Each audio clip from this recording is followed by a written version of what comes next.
नमस्कार मित्रांनो, good morning. आता सकाळी गुरांचं चालू आहे आराम. हिने कुट्टी खाल्ली का बघतो. खाल्ली हिरेने कुट्टी, हिने खाल्ली का. हिने शिल्लक ठेवली रे थोडीशी कुट्टी, पण खाल्ली चांगली. हिर्या उलट नाही रे बसायचं, जरा लांबून झाला वाटते तो. उलट बसलाय तो. नांदणे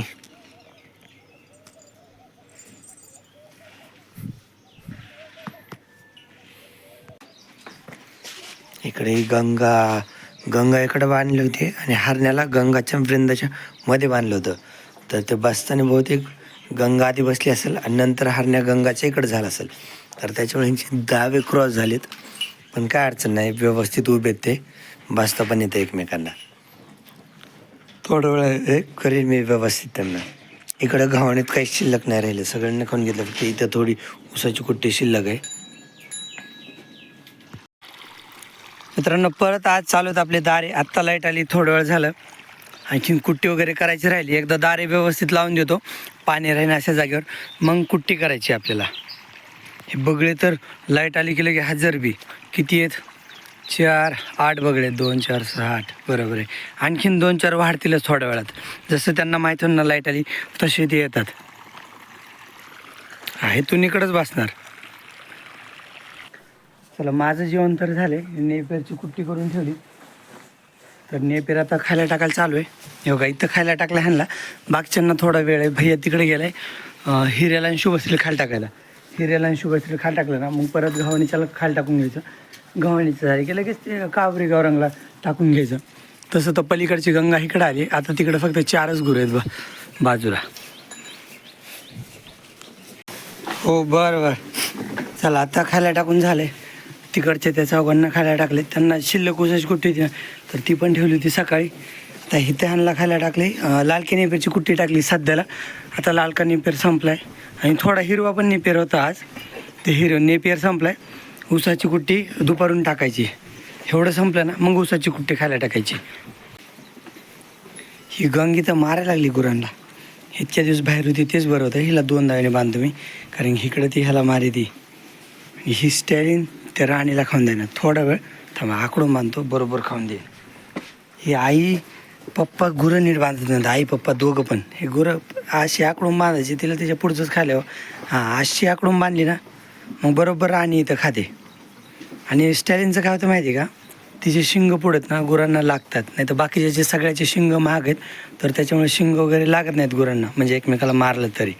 पण स्टॅलिनचे शिंग समोर आहेत, त्याच्यामुळं लागतात पुढच्या गुरांना. नाही तर ती अशी आकडून बांधली ना, मग तिला कोणी घाबरत नाही. असं पाहिजे तिला, फक्त समोरच खाता यावं असं. नाही तर तिकडं होतं बघा, गंगी डेअरिंग करते लालीला.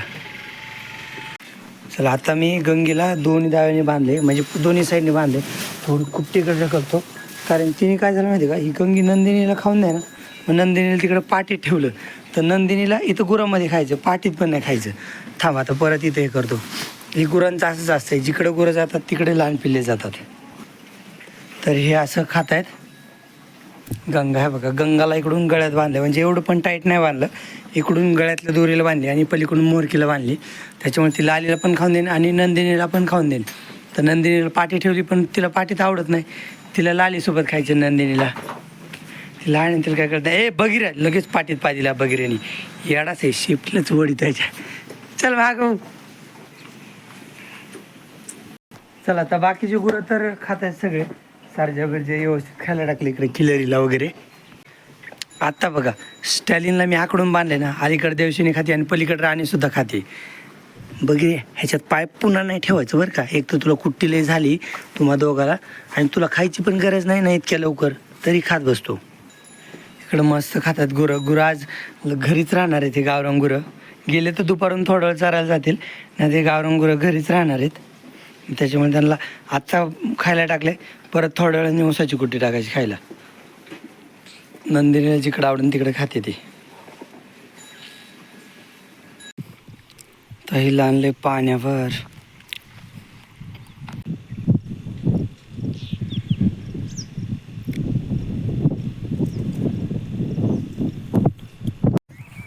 तर मित्रांनो, आपलं तेवढं शेत भिजवलं होतं ना, मका आणि कडवाळाचं शेत भिजवलं. मग त्याच्यानंतर मी बाहेर गेलो होतो.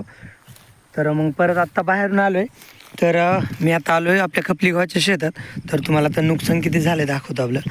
आणि नुकसान होणारं तर होतंच आहे बघा. ही कुडी अशा पडल्यात खाली.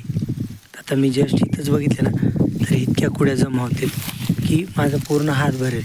पण ह्याला आपण काय करू शकत नव्हतो, कारण की तर हे बघा ह्या कुड्या अशा, कारण की गहू लोळलाच होता ना तेवढा, तर त्याच्यामुळे भरपूर नुकसान झाले. आता समोर जरी हे बघा इकडं जरी आलोत ना आपण, तरी हे बघा हा लोळलेला जास्त लोळलेला गहू त्याच्यात आलाच नाही हार्वेस्टरमध्ये. हे बघा हे बघा हे पुढं अशा कुड्या राहिल्या तेवढ्या. पण ह्याला आपण आता काहीच करू शकत नाही, कारण की विषय असा आहे की मजुरांनी काढायचं म्हटलं ना तरी मजूर भेटत पण नाहीत, आणि मजुराकडून पण थोडंफार नुकसान झालंच असतं. हे बघा एवढ्या गावाचं नुकसान झाले. गहू जास्त वाढल्यामुळे असं नुकसान झाले. आता नॉर्मली आता मी इथं आलो आहे, पुढं जरी बघितलं ना तरी आता बघा तुम्हाला मी 10-15 तरी कुड्या जमा करून दाखवतो. हे बघा माझ्या हातात आहेत, कितीतरी कमीच बसत आहेत हातात काय 10-15 बसत नाहीत. पण तुम्हाला नुकसान दाखवतो. हे बघा ह्या कुड्या मला घेता पण येणार हातात व्यवस्थित, नाही तर पण भरपूर झालं आहे. आपला गहू लोळला होता ना, जास्त लोळलेलं पण त्या हार्वेस्टरमध्ये येत नाही. जे एकदमच जमीन लेवल झाले ना तर ते हार्वेस्टरमध्ये येतच नाही. आता बघा माझ्या हातात 7-8 कुड्या आहेत आणि समोर 7-8 आहेत. हे बघा इकडं ही एक्स्ट्रावाली एक, ही एक. तर हे बघा अशा कुड्यात आता हार्वेस्टरने भरपूर खालून म्हणजे ह्या लेवलनी कापलं आहे, इतक्या लेवलनी, तरी पण काही कुड्या हार्वेस्टरमध्ये आल्या नाहीत. तर असं नुकसान झालं आहे. पण नुकसान होतच असतं थोडंफार, एवढं काय बारीक बघायचं नाही. आता बघा इकडं जरी बघितलं ना तरी सहज लक्ष दिलं तरी हे बघा ह्या 2 कुड्या सापडल्या मला. परत हे बघा समोर परत आणखीन नवीन 2 सापडल्या. हे असं राहतं, थोडंफार नुकसान होतं. आता त्याच्यानंतर मी आलो आहे आपल्या आंब्याच्या शेतात. तर हे बघा ही आंब्याचं शेत आहे. तर इथं पण थोडंफार नुकसान झालं आहे त्या हार्वेस्टरने. हे बघा ही कुडी अशीच आहे, ही पण अशीच आहे, अशा कुड्या राहिल्यात. हे बघा इथं पण राहिलं, गोळा करायला गेलं तर भरपूर कुड्यात. हे बघा ह्या कुड्या राहिल्यातच. त्याच्यात गहू टोचते राव हाताला, पण तुम्हाला दाखवतो गहू आहे का ह्याच्यात. तर हे बघा गहू आहे कुड्यामध्ये, तरी मी व्यवस्थित चुरगाळी नाही. तर कुड्यामध्ये गहू आहे, पण एवढं बारीक बघायचं नसतं. आणि आंब्यापासला जिथला हार्वेस्टरनी नाही निघला तर तिथला कालाईनी काढून घेतला आहे. तर हे बघा अशा पेंड्या बांधून ठेवल्यात. पुढच्या वेळेस ज्यावेळेस हार्वेस्टर मोसंबीच्या शेतातला गहू काढायला येईल ना तर त्यावेळेस ह्या पेंड्या मळून घ्यायच्या. आणि आपण माणसांनी काढला ना मजूर लावून, किंवा आपल्या घरच्या माणसांनी काढला ना तरी एवढं नुकसान होत नाही. पण कसं आहे भरपूर गहू आहे ना, आणि आपल्याला गुरांचे वगैरे दुसरे काम आहेत, भिजवणे, दार आहेत, गुरांचे काम आहेत. तर त्याच्यामुळे आपण काढू शकत नाहीत. त्याच्यामुळे मिशांनी काढला, नाही तर माणसांनी काढला ना तर लय व्यवस्थित गहू निघतो आणि व्यवस्थित निघतो. परत गुरांना भुस्सा मिळतो खायला. तर आंबे दाखवतो तुम्हाला. तर हे बघा कैऱ्या अशा झाल्या. तर रात्री आईने कैरीची चटणी बनवली होती, म्हणजे ह्या छोट्याल्या कैऱ्यात ना तर ह्यांचीच चटणी बनवली होती आईने. तर म्हणजे आंबे बऱ्यापैकी छान लागलेत. जास्तीत जास्त केवढे मोठे आंबे झालेत ते तुम्हाला दाखवतो मी. मला तरी हीच कैरी जास्त मोठी वाटते. तर हे बघा 3 बोटा एवढी साईज झाली आहे. 4थं बोट नाही बसत बरं का, पण 3 बोटा एवढी साईज झाली आहे कैरीची. चांगली साईज झाली आहे, छान. म्हणजे ती सगळ्यात मोठी दाखवली. आणि ह्या तर पिवळ्या ह्या डॅमेज झाल्यात, ह्या गळून पडणार आहेत. ही सेटिंग झाली होती, पण कशामुळं पिवळी पडली काय माहीत नाही. ही गळणार आहे. परत हे बघा इथे एक पिवळी पडली, ती पण पडणार आहे. तर अशा काही डॅमेज झालेल्या कैऱ्या पण आहेत. पण छान माल लागला आहे. म्हणजे आणखीन तरी अवकाळी पाऊस वगैरे मोठा काय आला नाही, तर त्याच्यामुळे सध्या तरी कैऱ्या चांगल्यात. तर ह्या झाडाच्या बाकीच्या झाडाच्या बघायचं म्हटलं तर मग मी आता दुसऱ्या झाडाकडे आलो. हे बघा ह्याच्या बारकाल्या कैऱ्यात, पण छान आहेत कैऱ्या, चांगल्यात. जेवढा तोर आला आहे तेवढ्या कैऱ्या जर लागल्या ना झाडाला तर झाड मोडन आंब्याच्या बाजूने. तर त्याच्यामुळे जेवढे आंबे लागतात तेवढे छान आहेत, तेवढंच झाड छान होतं. म्हणजे तेवढेच आंबे झाड पोसू शकतं. नाही तर सगळ्या जेवढा मोर तेवढ्या कैऱ्या लागल्या तर फांटे ओझ्याने मोडतील. हे बघा इकडं पण काही गव्हाच्या 2-4 पेंड्या काढून ठेवल्यात. म्हणजे जिथं हार्वेस्टर गेलं नाही किंवा आंब्याच्या कळीचा गहू राहिला आहे तर तो आत कालाईने काढला आहे गहू.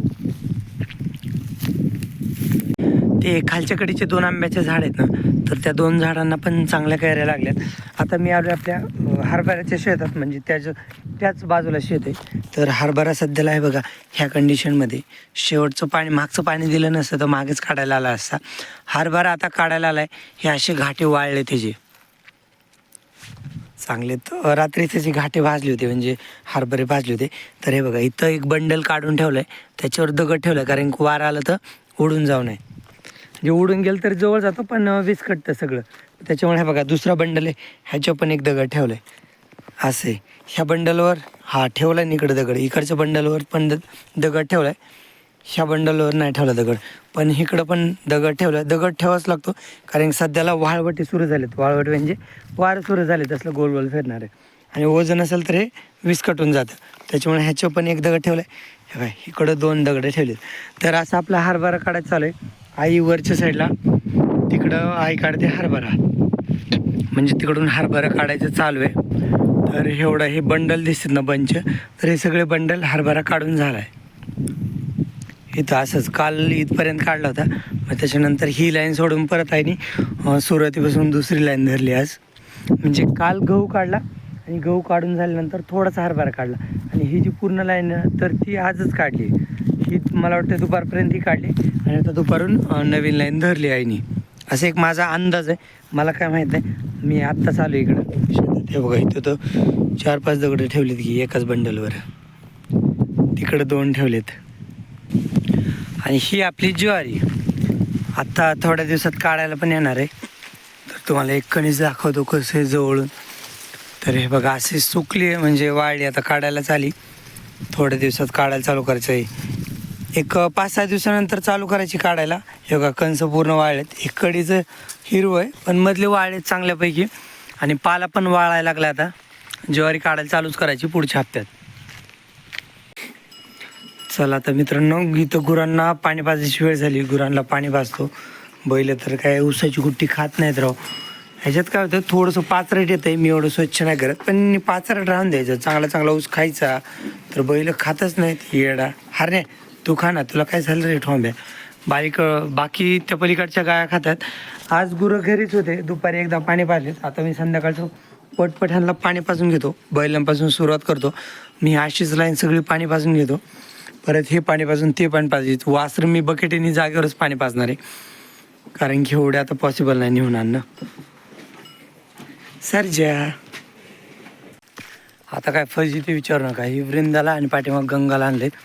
2-2 गाय पण पाहिजे. आत्ता बैल पण पाहिजेत. आता वृंदा पुढच्या खेपेत राणीन ही आपली देवशेनीन लाली, मग त्यानंतर राणी किल्लेरी, नंतर गवळ्या आणि गावरांग असे 2-2 आणायचे. चला ना पटकरणं. नंदिनी उठ बरं एकदा, तू चल चल चल लवकर बाहेर. नंदिनी मित्रांनो, गुरांचे आता सगळे कामं झालेत. फक्त गुरांना उद्या खायला काय नाही, ते उद्याच आणतो मी. चल